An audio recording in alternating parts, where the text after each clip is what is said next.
Olá, alunos! Agora vamos falar sobre a situação mais grave das manchas, que são cloasma e melasma. A diferença entre cloasma e melasma se dá no momento da vida onde eles aparecem. Cloasma é um nome para aquela mancha, aquele melasma que aparece durante a gestação. Algumas mulheres têm a sorte de ter o cloasma e esse cloasma regredir após a gestação. Mas na maioria dos casos, esse cloasma ele permanece e aí ele vira o que a gente chama de melasma. Então, o problema está relacionado a questões hormonais e o fato da exposição solar. Mas nós vamos falar mais sobre isso em relação ao melasma. A gente vai ver sobre o fator que leva ao surgimento desse tipo de mancha.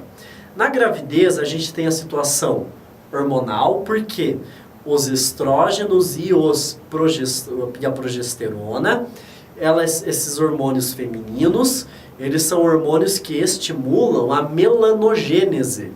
Melanogênese é o nome que a gente dá para a síntese de melanina.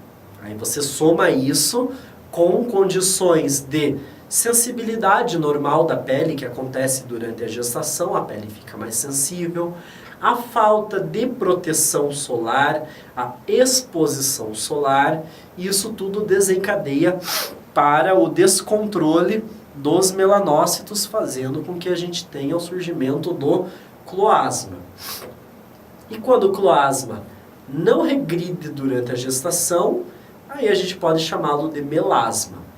O melasma, o que ele é? Ele vem do grego, que é melas, que significa preto ou escurecido. É uma condição adquirida, a pessoa ela não nasce com melasma, ela vai desenvolver, mas os fatores genéticos contam bastante para esse desenvolvimento. E o melasma, então, ele se trata do quê? De manchas de tamanho grande que acometem a face, uma grande área da face, podendo ser centrofacial ou lateral, que é quando atinge a região da mandíbula, dos ossos laterais da face, ou centrofacial, que é quando pega a testa e a zona chamada zona T do rosto.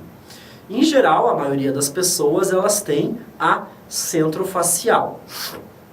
Além disso, o melasma ela pode atingir outras áreas também. Pode atingir pescoço, a região da nuca, braços, pernas e mãos. Então, o melasma ele pode atingir várias partes além do rosto, mas em geral ele incomoda mais quando atinge o rosto.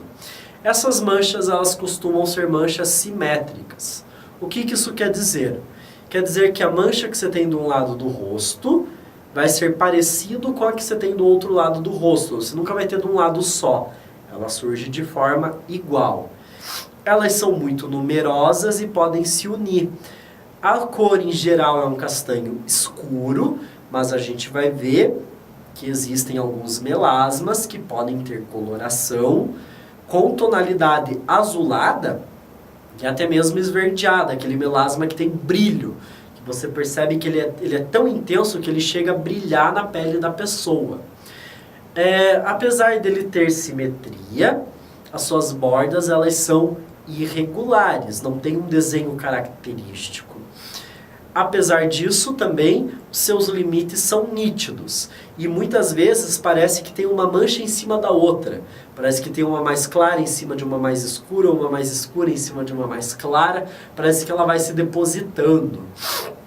E, como ela é uma mancha muito extensa, obviamente o seu tratamento também é bastante complicado. São tratamentos custosos, podendo ser doloridos e que devido à necessidade de peelings, e também são tratamentos de longa duração. Esse é um dos maiores problemas, porque é necessário muita disciplina no tratamento do melasma e muitas vezes é necessário também ser feito tratamento hormonal concomitantemente com tratamento estético. Então, quando a gente tem o melasma de tom azulado, que eu falei, aquele tom azulado, esverdeado, ou quando o melasma brilha, a gente chama ele de melasma dérmico. Por que ele chama melasma dérmico?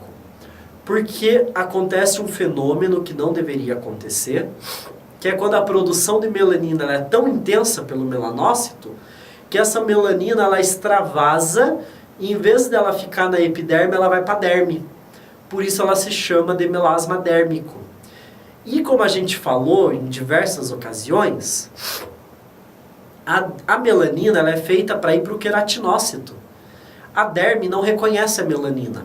Logo, os macrófagos vêm atacar a melanina para tentar fagocitar. E daí eles não conseguem fagocitar. E os melanócitos ficam cheios de melanina. E aí fica aquele melanócito preso com melanina. E aquele acúmulo desses melanócitos presos com a melanina fazem com que o melasma fique com essa tonalidade azulada, esverdeada ou brilhante. E aí esse melanócito ele ganha um nome, que é o melanófago, que é a mistura de melanina com macrófago. E isso é muito grave, por quê? Porque aí o problema deixa de estar na epiderme e ele passa a estar também na derme.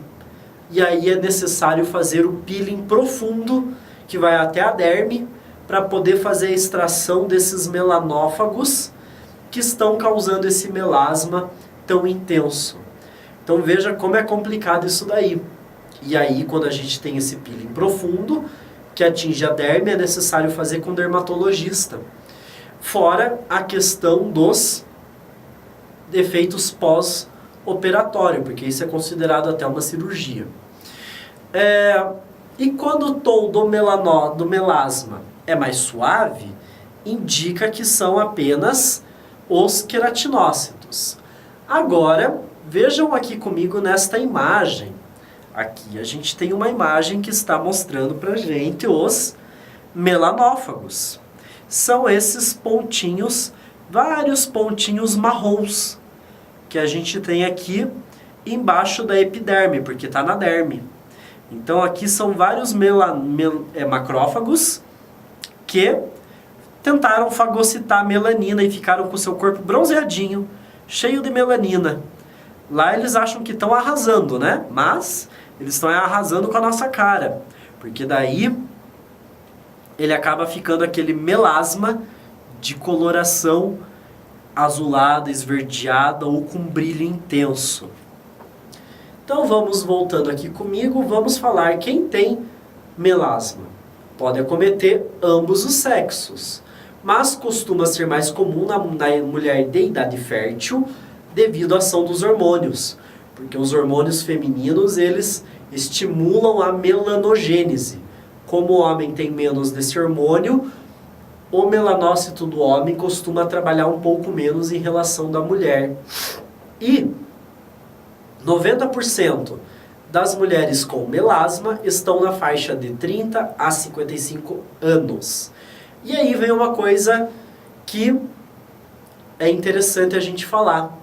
O melasma ele costuma acometer pessoas de fototipo mais alto, que são as pessoas do fototipo 4 ao fototipo 6. E normalmente a gente viu até agora que as manchas estavam mais associadas às pessoas de pele mais clara.